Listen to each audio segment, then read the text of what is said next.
10 मे 2024ला शुक्रवारी आलेली आहे अक्षय तृतीया।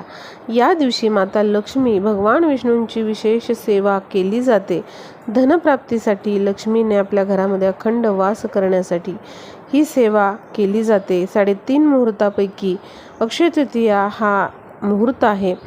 तर बघा, या दिवशी आपल्याला गाय वासराला किंवा मग गाईला एक पदार्थ खाऊ घालायचा आहे। यामुळे आपली प्रत्येक मनोकामना पूर्ण होते, मुलाबाळांची प्रगती होते, पतीची प्रगती होते आणि आपल्यावर आलेली संकटे देखील दूर होतात।